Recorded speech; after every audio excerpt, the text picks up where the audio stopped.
नमस्कार, स्वागत है आपका हमारे खास कार्यक्रम में। आपको बता दें कि ये पांचवा ऐसा हफ्ता है जब सोने में यहाँ पर तेजी के साथ कारोबार है।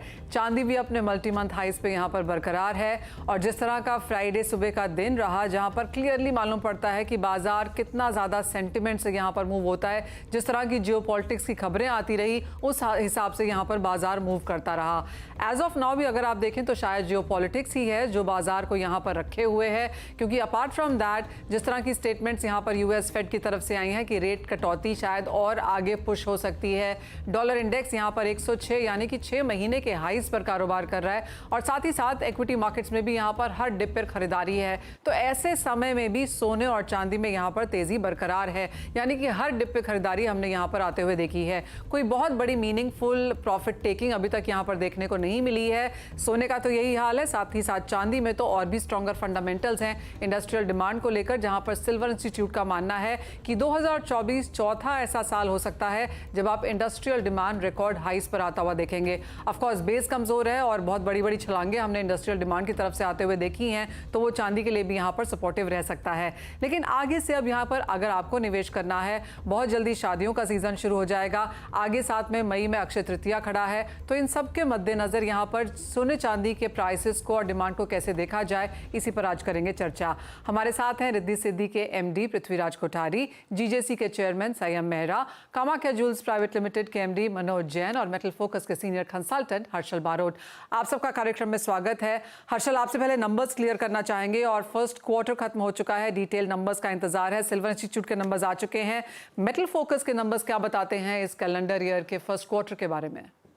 देखिए मनीषा, मैं ऑफिशियली नंबर्स तो मैं आपको अभी नहीं बता पाऊंगा क्योंकि वर्ल्ड गोल्ड काउंसिल रिलीज करेगा। बट ओवरऑल हमने इंडिया में एक देखा है कि डेफिनेटली जब भी प्राइस एक रैली होती है तो शॉर्ट टर्म कंज्यूमर्स थोड़े होल्ड बैक करने लग जाते हैं। बट आफ्टर अ पॉइंट, क्योंकि ऑलमोस्ट 60% ऑफ इंडिया की जो ज्वेलरी डिमांड है वो शादियों से ड्रिवन है, तो इवेंचुअली कंज्यूमर्स वापस मार्केट में आ जाते हैं। मैं जब अप्रैल में भी ट्रैवल कर रहा था बैंगलोर और मैं काफी रिटेल शोरूम्स में गया, तो आई थिंक एक पॉइंट के बाद कंज्यूमर्स को शायद ये भी फीलिंग आ रही थी कि ये रैली और ज्यादा यहाँ से बढ़ सकती है, तो लोग फिर से बाय करने लग गए थे। तो आई थिंक एक लेवल ऑफ गोल्ड डिमांड जो है इंडिया में हमेशा स्टिकी रहती है, तो आई थिंक वो अभी भी बरकरार है। शॉर्ट टर्म में यस बहुत बड़े प्राइस स्पाइक आते हैं तब लोग रुक जाते हैं, बट इवेंचुअली अपने नीड के हिसाब से बाइंग मार्केट में शुरू हो जाती है। और दूसरा इंडिया में जो एक ट्रेंड ऑन गोइंग है लास्ट कुछ सालों से, जो चेन स्टोर्स का एक्सपेंशन है, तो आई थिंक कहीं ना कहीं क्योंकि नए स्टोर्स ऐड हो रहे हैं तो फैब्रिकेशन को इंडिया में डेफिनेटली उसका सपोर्ट मिलते रहता है। और ये बात आपने सही कही कि इतने सालों से लगातार सोने में खरीदारी है और 60% वेडिंग डिमांड आती है, जो ऑफ कोर्स मोर और लेस यहाँ पर काफ़ी स्टिकी होती ही है। कोठारी जी, मैं यूएस के 2-3 ज्वेलर्स से यहाँ पर बात कर रही थी और उन्होंने कहा कि हम बड़े एचएनआईज को और हाई प्राइज्ड आइटम्स में ट्रेड करते हैं और वहाँ पे हमने प्राइसेस का कोई भी इम्पैक्ट आता हुआ नहीं देखा। तो चाहे वो सॉलिटेयर्स हैं, हाई कैरेटेज डायमंड्स हैं या बड़ी ज्वेलरी है, कोई फ़र्क नहीं है। तो ये मान के चलें कि बाजार काफ़ी डाइवर्जेंट है। एक तबका यहाँ पर ऑफ कोर्स प्राइस सेंसिटिव है, लेकिन एक तबके को कोई फर्क नहीं पड़ता और वो खरीदारी जारी है। देखिए आपकी थैंक यू मनीषा जी। देखिए ये बात फैक्ट है कि जो हायर लेवल वाले उनको प्राइस से कोई मतलब नहीं रहता, वो आइटम पे खरीदते हैं। बट जो आप देखोगे कि बेसिकली जो प्लेन गोल्ड ज्वेलरी इंडिया में सबसे भारी मात्रा में जो 65 से 70% अगर आप देखोगे तो हिंदुस्तान में सिर्फ प्लेन गोल्ड ज्वेलरी बिकती है। जैसे साउथ साइड के अंदर आप देखो तो ऑल स्टेट में आपको प्लेन गोल्ड ज्वेलरी, वो भी उनको 22 carat with hallmarking and HOID चाहिए। तो मुझे लगता है जो एक तबका है जो ऊपर लेवल का है उनको कोई फर्क नहीं पड़ता है, वो बेसिकली आइटम्स को खरीदते हैं, नहीं कि वो प्राइस डोमिनेट रहता है कि गोल्ड प्राइस हाई होगा, उसमें कितना सोना लगा है। उनको जो आइटम पसंद आ गया वो ले लिया। जैसे आप ब्रांडेड शोरूम में जाते हैं तो उसमें आप प्राइस थोड़ी देखते हो कि लेदर कितने का है या बैग कितने का है, बट वो प्राइस टैग देखते हैं। 5 लाख का बैग है तो 5 लाख का बैग ले लिया। तो इस तरह से ही है, वो एक तबका रहता है, उसमें वो लोग कोई भी प्राइस से उससे कोई मूव नहीं करता, वो आइटम्स खरीदते कि भाई ये सिंगल डिजाइन होनी चाहिए। तो ये हिंदुस्तान में ट्रेंड है, ये वर्ल्ड वाइड ये ट्रेंड चलता ही रहता है। ब्रांडेड का भी माल बिकता है और नॉन ब्रांडेड है वो काफी ज्यादा भारी मात्रा में बिकता है। ऑफ कोर्स ब्रांड्स एक चीज़ है जो यहाँ पर ऑफ कोर्स इंडियन मार्केट्स को अभी भी एस्टैब्लिश करने की ज़रूरत है। मनोज जी, आप कैसे देखते हैं? आई मीन हम ऑफ कोर्स प्राइसेस के ऊपर तो यहाँ पर चर्चा करेंगे ही, लेकिन जिस तरह से भारत खरीदता है और जिस तरह से बाकी का वर्ल्ड खरीदता है, जिस तरह से अब गोल्ड के प्राइसेस आ चुके हैं, लैब ग्रोन्स हैं, एमरल्ड्स है, प्रेशियस स्टोन्स है, नेचुरल डायमंड्स है, काफ़ी कुछ है अब प्लेटर पे कंज्यूमर को देने के लिए। आपको लगता है इंडियन मार्केट्स को अब यहाँ से और मूव ऑन करना होगा, या प्राइस सेंसिटिविटी एक चीज़ है जो काफ़ी स्ट्रांगली इनग्रेन्ड है हमारे यहाँ? नमस्कार मनीषा जी। देखिए, इंडिया में तो ऑलरेडी काफी डाइवर्सिफिकेशन हो गया है। जितने भी बाइंग ट्रेंड है उसमें काफी चेंजेस हैं। इसलिए आप देखिए कि प्लैटिनम ने पहले से बहुत ज्यादा जैसे मार्केट शेयर ले लिया है गोल्ड और दूसरे जो हमारे पोर्टफोलियोज हैं उसमें से। डायमंड ने पहले जो सिंगल डिजिट में आया करता था 7-8%, 9%, आज ओवरऑल ऐसा माना जाता है कि 17-18% तक गोल्ड बिकने लगा है। एक टाइम था कि जड़ाव और पोल की ज्वेलरी का कोई बहुत बड़ा श्रेय नहीं था, तो आज देखिए कि जड़ाव और पोल की ज्वेलरी का भी बहुत बड़ा एक मार्केट हो गया, उसने भी इसी मार्केट शेयर में लिया है। तो बहुत बड़ा प्लेटर हो गया है और बहुत सेग्रीगेटेड है ये सब चीजें, और इंडिया में इस चीज ये बढ़ती जा रही है। इसी तरफ नया लैब ग्रोन डायमंड आ गया, उसका एक नया वर्टिकल स्टार्ट हो गया है, वो भी कुछ मार्केट शेयर धीरे धीरे लेगी। तो मुझे ऐसा लगता है कि इंडियन कंज्यूमर्स के पास तो बहुत सारी वैरायटी है और उसका इम्पैक्ट भी दिख रहा है, और यही रीजन है कि पहले से जो ओवरऑल जो गोल्ड का एक मार्केट शेयर था वो कहीं ना कहीं कम हुआ है। No doubt number of person बढ़े हैं गोल्ड खरीदने के, लेकिन जब आप 100% आउट ऑफ 100% देखने जाएंगे तो गोल्ड का शेयर कम हुआ है। चांदी की जैसे कि पहले से शेयर काफी बढ़ गई है।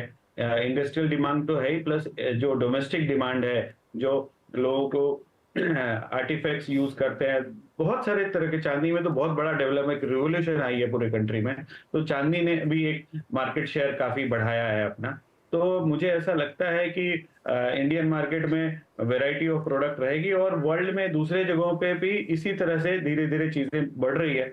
और जो बाइंग की जहां तक ट्रेंड है वो आप यूएस में भी आप देखिए कि बहुत आज से 20 साल, 25 साल, 30 साल पहले लोग जैसे कलर स्टोन ही है तो ओरिजिनल कलर स्टोन ही यूज करते थे, लेकिन आज वहाँ सेमी प्रीशियस का भी बहुत बड़ा मार्केट हो गया है। जैसे डायमंड में ही अगर आप देखेंगे, यूएस में पहले केवल नेचुरल डायमंड ही खरीदते थे एक टाइम था, और बहुत हाई क्वालिटी का डायमंड खरीदते थे आज से 20 साल 30 साल पहले। लेकिन धीरे धीरे ट्रेंड वहाँ जो है थोड़ा लो क्वालिटी डायमंड का बहुत आया। फिर अभी नेचुरल ये आर्टिफिशियल डायमंड जो हमारा लैब ग्रोन डायमंड है उसका ट्रेंड आ गया है। तो पूरे वर्ल्ड में डाइवर्सिफिकेशन है और धीरे धीरे सबके मार्केट्स जो साइजेस हैं और जो शेयर्स हैं वो डेवलप हो रहे हैं और डिफरेंट हो रहे हैं। संयम, आप कैसे देखते हैं? क्योंकि जहाँ से मैं आ रही हूँ एज इन काफ़ी सारे ग्लोबल ज्वेलर्स आज की डेट में यहाँ पर इंडिया में हैं, काफ़ी तरह की उस तरह की एग्जीबिशंस हैं जहाँ पर बायर सेलर मीट चल रही हैं। तो काफ़ी हद तक ये जो इंटरनेशनल बायर्स हैं इनका मानना है कि वो इंडिया में क्यों आते हैं डिज़ाइंस के लिए, इनोवेशन यहाँ पर काफ़ी अच्छी है। तीसरी चीज़ है लेबर के हिसाब से कि यहाँ मैन्युफैक्चरर्स यहाँ पर आपको कस्टम मेड देने के लिए तैयार हैं, जो कि बाकी कंट्रीज़ में ढूंढना मुश्किल है।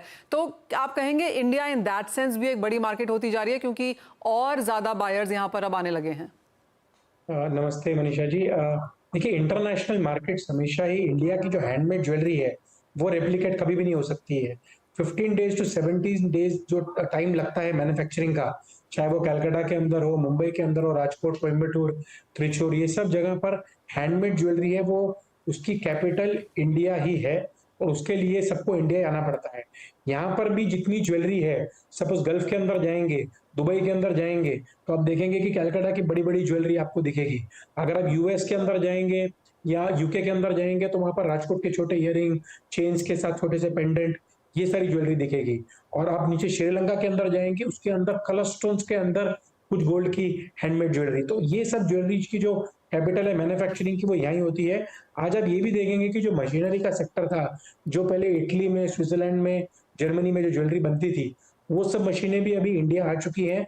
और यहाँ की जो लेबर इतनी चीप और सही तरीके से जो माल हैंडीक्राफ्ट को इतनी अच्छी तरीके से बनाती है, वैल्यू एडिशन करती है, उस वजह से जो इंटरनेशनल कस्टमर्स हैं वो इंडिया को ही प्रेफर करते हैं। और सेपा आने के बाद दुबई जो बेस बन गया है और जो रेट्स के अंदर जो ड्यूटी का बेनिफिट मिल रहा है, उस वजह से जितने भी फॉरेन बायर्स हैं 99% कोशिश करते हैं कि इंडिया से आके बाय करें। यहाँ की फिनिश, यहाँ का लाइट वेट अनमैच्ड है। और मुझे लगता है कि जो 37-38 बिलियन का जो अभी एक्सपोर्ट्स हो रही है फॉरेन मार्केट्स के अंदर, आने वाले टाइम के अंदर 10 to 15% वो भी बढ़ेगी इस वजह से। कोठारी जी, एक समय था और शायद अभी भी लोगों को लगता होगा कि दुबई जाके सोना खरीदना बेहतर है क्योंकि डिजाइन अच्छा है, सोना अच्छा है, टैक्सेस यहाँ पर नहीं है। लेकिन अब जिस तरह से बातें होने लगी हैं, मैन्युफैक्चरर्स यहाँ पर ज्वेलरी बना रहे हैं और दुबई भी यहीं से जा रही है। ये ये जो डिफरेंस है, ये आपकी बात सही है कि पहले हम लोग इटालियन ज्वेलरी पे डिपेंड करते थे, फिर वहाँ पे एग्जीबिशन में जाके देखते थे। बट मार्केट अब जो नई जनरेशन जो मार्केट में आई है, जो हर जगह पे आपने देखा होगा कि नई जनरेशन अभी मार्केट को कैप्चर कर रही है। जैसे एक एग्जांपल संयम मेहरा को देख लो आप। तो ये लोग ने जो क्रांति लाई है ज्वेलरी इंडस्ट्रीज के अंदर, ये बहुत ही सराहनीय है। अगर आप देखोगे तो अब हम लोग ऐसी ऐसी ज्वेलरी बना रहे हैं जो अब वो लोग देखने जाते हैं। ये पहले ऐसा ही था कि हिंदुस्तान में लोग बाहर सीखने जाते थे, बट जब हम हिंदुस्तान वाले जब सीख जाते हैं तो थोड़ा दिन ऐसा रहेगा कि वो लोग यहाँ पे आके सीखने को आएंगे कि आप लोग कैसे ज्वेलरी बनाते हैं। तो ये ट्रेंड तो चलता ही रहेगा। इनिशियली हम लोग सीखते हैं, बट इंडियंस आर बहुत मेहनती होते हैं, ये बात फैक्ट है। उनकी हैंडमेड ज्वेलरी आज भी वर्ल्ड वाइड पॉपुलर है, उसकी कोई मुकाबला नहीं कर सकते। फिर डायमंड पॉलिसी का है जो इंडिया सबसे बड़ा हब है। तो इस तरह जो इंडिया के पास में जो चीज़ है वो चीज़ को कोई कंपेयर नहीं कर सकता है। जी हाँ, एब्सोल्युटली। जिस बायर सेलर मीट में आज मैं लोगों से मिल रही थी तो वहाँ पर ज्वेलरी हाउसेस साउथ अफ्रीका से, यूएस से और दुबई से, अबू धाबी, सब जगह से आए हुए थे और खरीदारी यहाँ पर आकर कर रहे थे। तो वो काफ़ी एक ट्रेंडिंग चीज़ यहाँ पर उस हिसाब से थी। अब इम्पॉर्टेंट सवाल कि प्राइसेस यहाँ से कहाँ जाएंगे, क्योंकि सबका यही मानना है कि प्राइसेस एक वॉलेटाइल यहाँ पर रह सकते हैं। तो कोठारी जी, आप कहेंगे कि लाइट वेट और लोअर कैरेटेज ये शायद एक रियलिटी बन सकती है अगर भाव ऊपर ही चढ़ते रहे?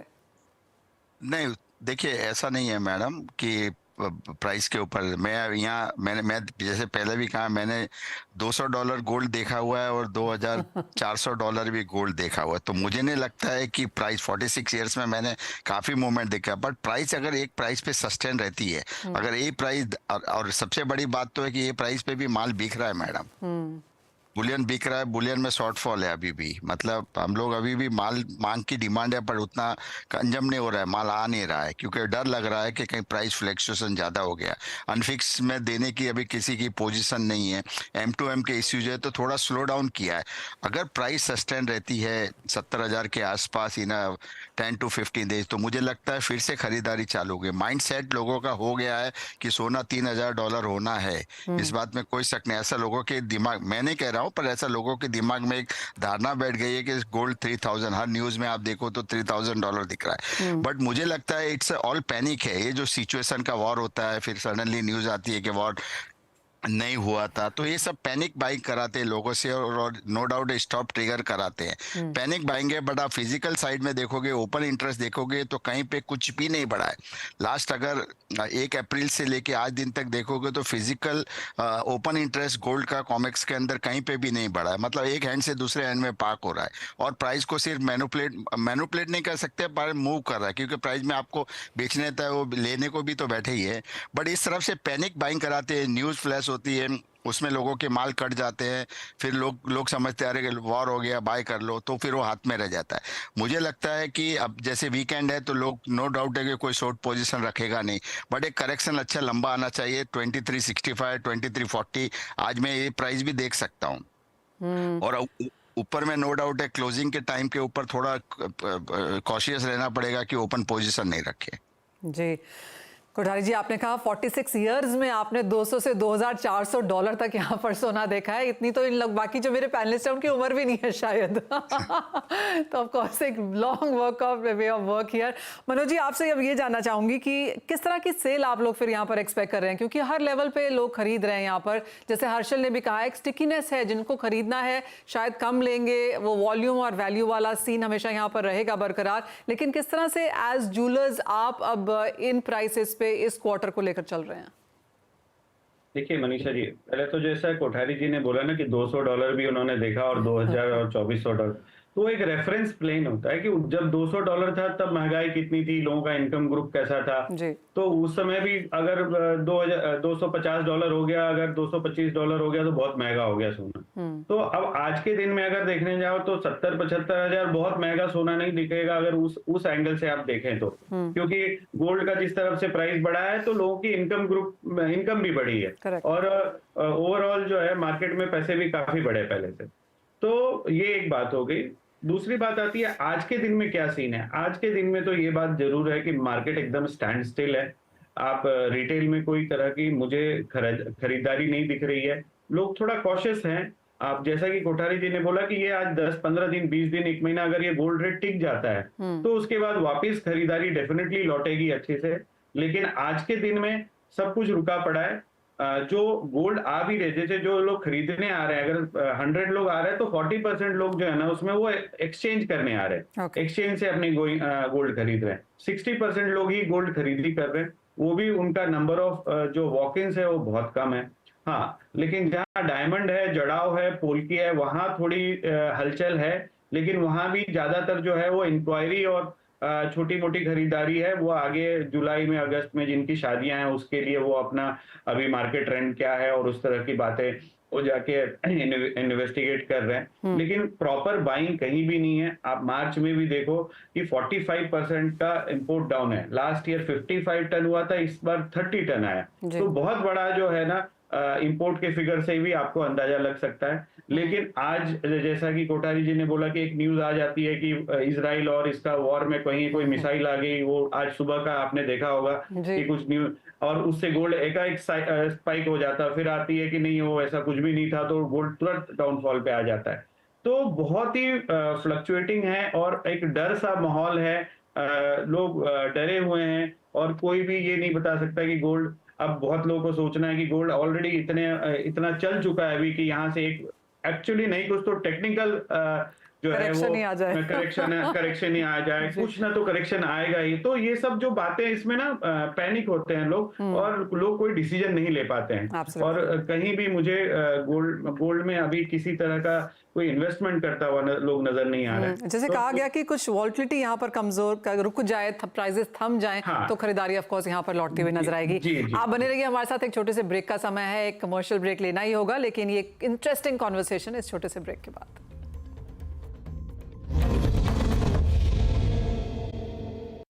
स्वागत है आपका। और उठापटक यहाँ पर सोने और चांदी के प्राइसेस में जारी है। जैसे मैंने कहा कि ये 5वां हफ्ता है जब सोने में तेजी जारी है। चांदी ऑफ कोर्स हल्की सी मुनाफा वसूली करती हुई नजर आई है। लेकिन हर्षल, यहाँ से जियोपॉलिटिक्स ऑफ कोर्स एक बहुत बड़ी चीज रहेगा यहाँ पर वॉच करने के लिए। क्या कुछ और आपको लगता है बाजार की नजर रहेगी? यूएस फेड के इंटरेस्ट रेट कटौती है, डॉलर इंडेक्स है, करेंसी वॉल्टिलिटी यहाँ पर है, ग्लोबल सेंट्रल बैंक बाइंग भी है, काफी सारे फैक्टर्स हैं जो कि थोड़े से कॉन्ट्रडिक्टिंग अब होते जा रहे हैं। तो बिल्कुल सही कहा आपने मनीषा के बहुत सारे फैक्टर्स फिलहाल प्ले कर रहे हैं, बट सबसे डोमिनेटिंग फैक्टर जो है वो जियोपॉलिटिक्स फिलहाल मार्केट में है। क्योंकि बाकी सभी मैक्रो इकोनॉमिक फैक्टर्स की अगर बात करें तो वो लार्जली गोल्ड के लिए सपोर्टिव नहीं है। फिलहाल हमने साल की शुरुआत में मार्केट की एक्सपेक्टेशन थी कि फेड 6 रेट कट्स करेगा। अब ये माहौल है कि शायद 1 रेट कट भी इस साल नहीं हो, उस तरह की एक्सपेक्टेशन बन रही है। तो इन एन आइडियल सिनेरियो, जब अगर जियोपॉलिटिकल टेंशंस और अनसर्टेनिटीज नहीं होती, तो इन इटसेल्फ इसी ने गोल्ड में एटलीस्ट $200-300 का करेक्शन ट्रिगर कर दिया होता। बट ओवरऑल फोकस क्योंकि ये सब अनसर्टेनिटीज पे है, यूएस में इलेक्शन ईयर है जो एक और एक अनसर्टेनिटी साल के एंड में क्रिएट करेगा।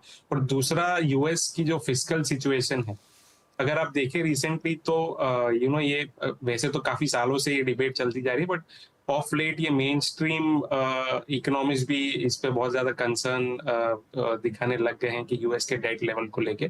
तो कहीं ना कहीं आई थिंक एक इन्वेस्टर्स में जो एक है सेंटीमेंट ये है कि गोल्ड में एक डाइवर्सिफिकेशन के जैसे गोल्ड में एक पर्टिकुलर परसेंटेज हमेशा आपके पोर्टफोलियो में रहना चाहिए, क्योंकि वर्ल्ड इतना अनसर्टन है, ना सिर्फ जियोपॉलिटिकली मैक्रो इकोनॉमिकली भी। हमने देखा है कि फ्रीक्वेंसी ऑफ क्राइसिस जो देखे हैं ग्लोबल मार्केट्स में, कि पहले 10 साल में एक क्राइसिस होते हैं, अभी हमने देखा है कि हर 1-2 साल में कोई नया क्राइसिस मार्केट में आ रहा है। तो इस सिनेरियो में गोल्ड की जो पोर्टफोलियो में जो अहमियत है वो लोगों को शायद अब रियलाइज हो चुकी है तो उस वजह से गोल्ड में एक है इनहेरेंट सपोर्ट जो है काफी बड़ा है, जिसकी वजह से उसका बेस शायद जो पहले $1200-1300 वाला बेस है, शायद अब $2000 गोल्ड का बेस हो गया। जी हाँ, एब्सोल्युटली। $1200-1300 शायद अब all inclusive cost of making हो गई है। चांदी की ऑल इंक्लूसिव कॉस्ट $17 हो गई है। तो क्लियरली हमने वो लेवल्स भी यहाँ पर इंक्रीज होते हुए देखे हैं। और हम हर बार ये बात करते रहते हैं कि भाव यहाँ से कितना ऊपर जाएंगे, कहाँ जाएंगे, ये बात कभी कभी भूल जाते हैं कि यहाँ से अब सपोर्ट लेवल्स क्या हैं। तो हर्षल, आपसे शुरुआत करेंगे। रेंज बताइए सोने और चांदी जो metal focus as of now work कर रहा है जिसके साथ। गोल्ड में जैसे मैंने कहा कि 2000 से 2050 का जो है हमें लगता है, तो अगर करेक्शन आता है तो आई थिंक हमें बहुत ज्यादा स्ट्रॉन्ग बाइंग इस लेवल्स पे आती हुई देख सकती है। टॉप साइड पे आई थिंक ऑलरेडी बहुत बड़े चांसेस है कि हमने टॉप देख लिया 2450, बट आई थिंक वही 2450 2500 के आसपास जो है गोल्ड का टॉप होना चाहिए। इवेंचुअली आई थिंक एक करेक्शन आएगा, हमें लगता है कि इस साल के अंत में शायद, और फिर 25 में जब रेट कट होंगे तब फिर से गोल्ड एक जो कहते हैं कि एक सेक्युलर अपटर्न शायद देखेगा। कोठारी जी, आपका क्या व्यू है सोने और चांदी दोनों के लिए इस साल? और क्योंकि हर्षल 2025 की बात भी कर रहे हैं तो उसका भी जान लेते हैं। देखिए, जो बात सही है कि टॉपिस हो गया है, गोल्ड डबल टॉप के थोड़ा नजदीक हो गया था। मुझे लगता है 2500 के आसपास गोल्ड एक रहना चाहिए, और उसके बाद में नीचे नो डाउट है कि पहले सपोर्ट $2250 का है। अगर वो ब्रेक होता है तो उसके बाद में 2050 या $2100 के। बट मुझे लगता है कि इंडियन 2250 में एवरी ज्वेलर्स जैसे मनोज जी भी बाइंग में आ जाएंगे, उसके बाद में प्राइस नीचे आएगी। मनोज जी, आप कहाँ आएंगे बाइंग में? जब तक इंडियन मनोज जी को मैंने पहले ही कहा था कि जब तक इंडियन लोग लॉन्ग में नहीं आएंगे पोजीशन, तब तक गोल्ड नीचे नहीं आएगा मैडम। अगर आज ये लोग सब 2250 में सब डबल बाइंग में आएंगे और उसके बाद बाजार नीचे आएगा। मनोज जी, मेरा ऐसा सोचना है कि गोल्ड ऑलमोस्ट टॉप आउट कर चुका है, अनटिल अनलेस कि ये जियोपॉलिटिकल का कोई रीजन, अब इजराइल ने कहीं बम गिरा दिया या उसने कुछ कर दिया तो वो मनोज जी वो चीजें छोड़ देते हैं, प्राइसेस पे सिर्फ बात करते हैं, बहुत कुछ हो सकता है। हाँ, तो वो $2500 कभी भी हो सकता है। नहीं तो गोल्ड में एक लंबा प्रॉफिट बुकिंग आना जरूरी है, और वो आएगा ही। मैंने पहले भी आपके चैनल पे बोला है कि मुझे $2200 तो 100% दिखता है, और अगर गोल्ड को सेफली अगर ट्रेड करना है और मार्केट में सही बिजनेस होना है तो गोल्ड का सही प्राइस 2000 से $2200 का बीच का है इस साल का, और वही राइट प्राइस है, वो कभी भी आपको दिख सकता है। ऐसा मेरा सोचना है। संयम जी, आपका क्या सोचना है? देखिए, 50 डेज मूविंग एवरेज 2178 है, तो मेरे हिसाब से अगर गोल्ड को वापस टीम लानी है अंदर तो 2250 2178 के पास आने के बाद 2500 2550 के आसपास, यानी 77 78 के आसपास आएगा गोल्ड। और जितनी भी पॉलिटिकल टेंशन आ रही हैं, बात देखेंगे, कभी भी $30-40 ऊपर जा रहा है। जब ईरान इजराइल की भी आई तभी भी $30-40 ऊपर गया, फिर वापस आ गया अपने लेवल पे 4-5 दिन के बाद। तो ये पूरा टेम्पररी फेज है, लेकिन सेंट्रल बैंक की जो बाइंग है और बाकी सब चीजों को मद्देनजर रखते हुए मुझे लगता है कि सोना बढ़ेगा, लेकिन एक करेक्शन इसके अंदर बनती है जिससे वापस टीम पर आ जाएगी। ओके, तो 2200 2000 नीचे में, ऊपर में 2500 यहाँ पर टॉपिश होता हुआ नजर आ रहा है। ये एज ऑफ नाउ सोने को लेकर व्यू बनता हुआ दिख रहा है। आप सभी का बहुत शुक्रिया आज हमारे साथ यहाँ पर समय निकालने के लिए, और हमेशा जब भी बात होती है कुछ ना कुछ सीखने को मिलता ही है। तो बहुत शुक्रिया कोठारी जी, संयम, मनोज जी आपका, एंड हर्षल, आप सभी का समय निकालने के लिए। इसी के साथ मुझे दीजिए इजाजत, लेकिन आप बने रहिए CNBC आवाज पर।